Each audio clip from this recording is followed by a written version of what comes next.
तो once again आप सभी ऊर्जावान मल्टी टैलेंटेड युवा शक्ति का वेलकम करते हुए हम लोग आज reduction of metal oxide into metal में तीसरा रिडक्शन का types that is reduction by aluminium देखेंगे।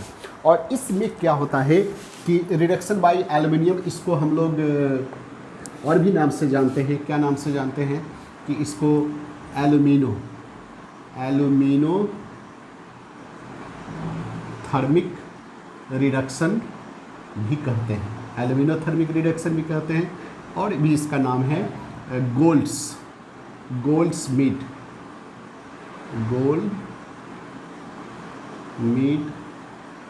प्रोसेस या रिडक्शन, गोल्ड्समीट रिडक्शन भी इसको कहते हैं। ठीक है, तो चलिए ये तीन नाम से इसको जाता है। एल्यूमिनो थर्माइक या एल्यूमिनो थर्मिक रिडक्शन या ये तीन नाम से इसको हम जानते हैं। इसमें क्या होता है कि कुछ metal oxide, the metals of high melting point, जिसका मेल्टिंग पॉइंट हाई होता है, यानी हाई लैटिस एनर्जी जिसका होता है, हाई लैटिस एनर्जी वाला, उसको हम एल्युमिनियम के द्वारा रिडक्शन करते हैं। ठीक है, तो चूँकि ऐसे मेटल में यदि कार्बन के साथ हम करेंगे तो हमें प्रॉब्लम होगा। ठीक है, कार्बन के साथ प्रॉब्लम होगा चूँकि ज़्यादा टेम्परेचर पर ये मेल्ट करता है। उतना टेम्परेचर पर आप यदि कार्बन के साथ यदि इसको रिएक्शन कराएंगे तो ये ज़्यादा टेम्परेचर पर मेल्ट करेगा, तो कार्बन पर उतना टेम्परेचर पर क्या करेगा, वो कार्बन ही उससे रिएक्ट कर लेगा, मेटल के साथ रिएक्ट करके कुछ और बना लेगा। दैट्स वाई ऐसा आप नहीं करेंगे। तो इसमें आप हाई मेल्टिंग पॉइंट वाले मेटल का, जैसे क्रोमियम का ऑक्साइड, देखिए क्रोमियम और ये मैग्नीज Mn3O4, ये दो ऑक्साइड है, याद कीजिए। ये मेनली एल्युमिनियम के द्वारा रिड्यूस किया जाता है, यानी एल्यूमिनो थर्मिक मेथड के द्वारा रिडक्शन किया जाता है। ठीक है, तो इसमें करते क्या है, सो देखिए कि Cr2O3 में हम एल्युमिनियम, देखिए एल्युमिनियम किस में, पाउडर के फॉर्म में लेते हैं। पाउडर के फॉर्म में लेने का क्या कारण है कि इसका सरफेस एरिया ज़्यादा होगा, जल्दी कंबाइन करेगा, सरफेस एरिया ज़्यादा होने से रिएक्टिविटी इसका ज़्यादा बढ़ जाएगा। तो ये क्या होगा, ये चूँकि रिड्यूसिंग एजेंट की तरह काम करता है। क्यों रिड्यूसिंग एजेंट की तरह काम करता है? क्योंकि मोर इलेक्ट्रोपॉजिटिव है कौन, एल्युमिनियम। तो ये क्या करेगा, ये देखिए ये Al2O3, देखिए ये 2Cr, ये TCr क्या कर दिया, प्रेसिपिटेट के रूप में निकाल दिया। वैसे ही यदि देखिए Mn3O4 प्लस ये एल्युमिनियम यहाँ दे लीजिए, तो ये देखिए ये 4Al2O3 और ये 9Mn, देखिए यहाँ इस ढंग से आपको मेटल क्या हो गया, मिल गया। तो एल्यूमिनो थर्मिक रिडक्शन, जिसको आप गोल्ड्समीट रिडक्शन भी कहते हैं। और एक चीज़ याद रखिए कि ये mixture of this oxide and this aluminium powder, इसको सिंपली थर्माइट भी बोलते हैं। चूँकि ऑक्साइड में मेनली आयरन का ऑक्साइड और एल्युमिनियम के थर्माइट बोलते हैं, लेकिन अब ऑक्साइड और एल्युमिनियम पाउडर को भी थर्माइट कहा जाता है, इसमें कोई बहुत ज़्यादा इसकी टेंशन नहीं। तो this is the method by which we reduce certain metal oxide like chromium and manganese का ऑक्साइड। चलिए इसको कॉपी कीजिए, देन आगे बढ़ते हैं।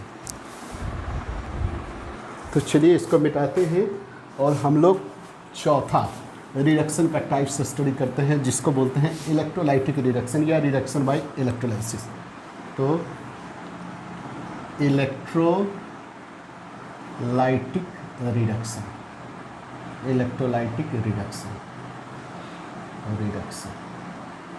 जिसको इलेक्ट्रोमेटलर्जी भी कहते हैं, इलेक्ट्रोमेटलर्जी।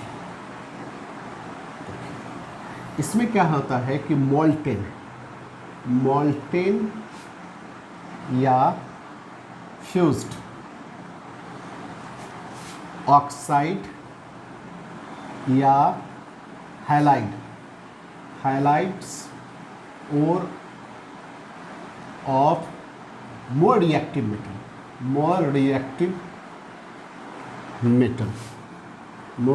metals like कौन, अल्कली मेटल जानते ही, वन ग्रुप का, या अल्कलाइन अर्थ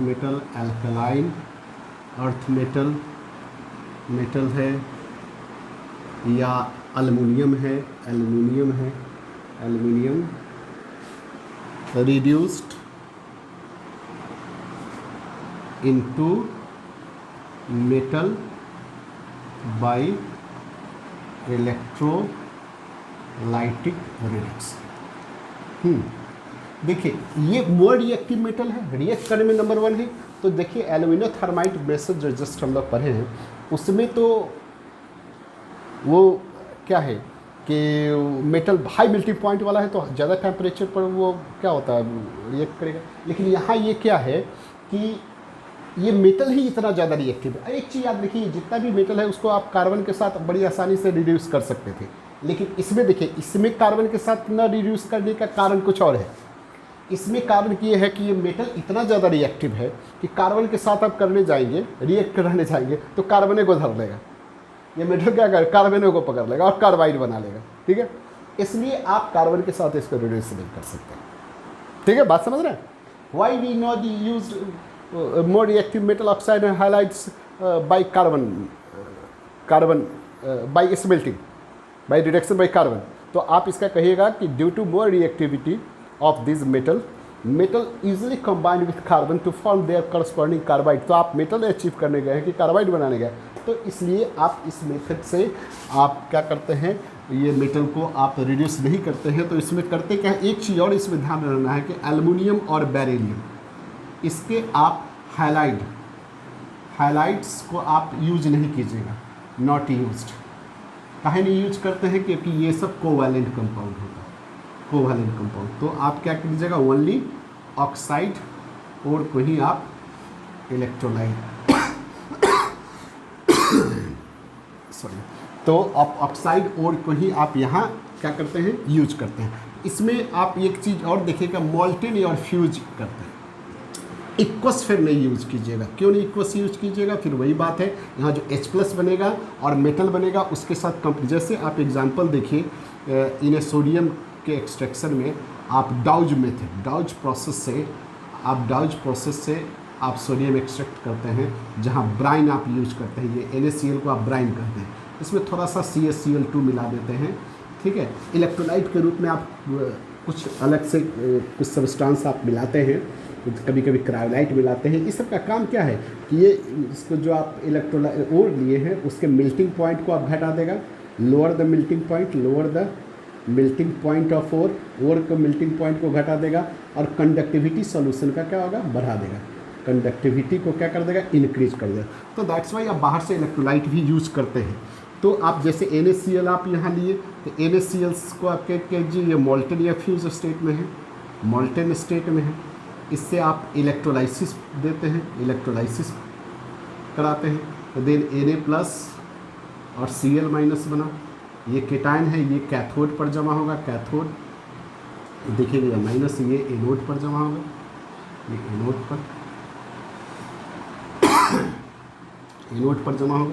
तो ये जो कैथोड पर जमा, यदि आप इक्वस फॉर्म लेते तो H+ होता और OH- बनता, तो ये H+ और ये Na+ में कंपटीशन होता और ये H+ इसको हरा देता है, यानी H+ उससे जल्दी डिपॉजिट हो जाता है। दैट्स वाई आप इक्वस फॉर्म यूज नहीं कीजिएगा।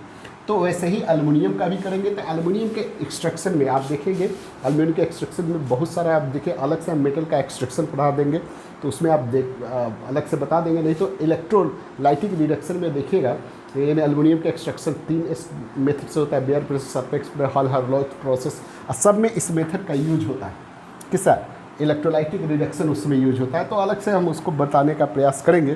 तो यहाँ वैसे ही यदि ऑक्साइड और का हम करते हैं एल्युमिनियम के एक्सट्रैक्शन में, देखिए Al2O3 तो 2Al3+ और देखिए 3O2-, तो यहाँ फिर ये कैथोड पर जमा होगा, ये कैथोड पर जमा होगा, मेटल कहाँ कैथोड पर जमा होगा, कैसे एट कैथोड ये एल्युमिनियम देखिए ये इलेक्ट्रॉन गेन करके ये देखिए जमा हो जाएगा सॉलिड फॉर्म में, ये इक्वस से। तो this is all about electrolytic reduction. तो चलिए इसको कॉपी कीजिए। तो लास्ट हमारा जो रिडक्शन का टाइप्स है, that is reduction by precipitation, जिसको हम हाइड्रोमेटलर्जी भी कहते हैं, और ये mainly less reactive metals like Ag, AuPt इसके लिए होता है। तो हमारा लास्ट है रिडक्शन बाय प्रेसिपिटेशन, जिसको आप हाइड्रो मेटालर्जी भी कहते हैं। ये क्या है? This method based on fact that more reactive metal can displace less reactive metal from their salt solution से डिस्प्लेस कर सकता है मोर रिएक्टिव मेटल। और ये हम लोग यूज करते हैं, यूज्ड फॉर Ag, Au और PTK। ये मेनली इस 3 मेटल का है। तो आप देखे हैं, क्या देखे हैं? लीचिंग द्वारा आप देखे हैं, जैसे Ag में देखें कैसे हम क्या करते हैं, Ag2S को लीच करते हैं, केमिकल मेथड से हम लोग इसको सेपरेट करते हैं। ये 4NaCN के साथ रिएक्ट करके एक सोलबल कॉम्प्लेक्स बनाता है, ठीक है। सोलबल कॉम्प्लेक्स 2NaAgCN2 और ये Na2S बनाता है, ठीक है, जिसको आप सोडियम डाइसाइनो अर्जेंटेट ऐसे आप बोलते हैं, आप पढ़े से लगाओ जिसको पढ़ेंगे। तो ये क्या है? ये लीचिंग है।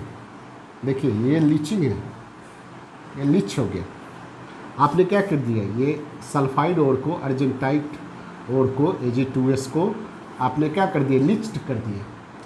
अब लीच्ड, ये देखिए ये सोलबल फॉर्म में आया। ये आप क्या कर रहे हैं? 2NaAgCN2 देखिए, ये इसको आप Zn से देखिए, मोर रिएक्टिव मेटल को Zn से आप रिएक्ट कर रहे हैं। तो Zn क्या कर रहा है? यहाँ देखिए ये Na2ZnCN देखिए ये 4 और ये देखिए यहाँ से 2Ag। ये देखिए प्रेसिपिटेट के फॉर्म में ये सोलबल कॉम्प्लेक्स है, ये सोलबल कॉम्प्लेक्स, ठीक है, सोलबल कॉम्प्लेक्स, ये भी सोलबल था। तो हाइड्रोमेटलर्जी मतलब मेटलर्जी हुई इन्वॉल्व इन वाटर। यानी क्या कर दिया आपने? ये क्या सोलबल फॉर्म है, इस सोलबल फॉर्म से आप मोर रिएक्टिव मेटल को जब आप ट्रीट कराते हैं तो देख रहे हैं यहाँ से ये उसमें घुस गया, Ag उसमें घुस गया, सोलबल हो गया, and then less reactive metal को प्रेसिपिटेट कर दिया, बाहर निकाल दिया। तो this process of reduction is called hydrometallurgy and this is, इसका दूसरा नाम क्या है? Reduction by precipitation.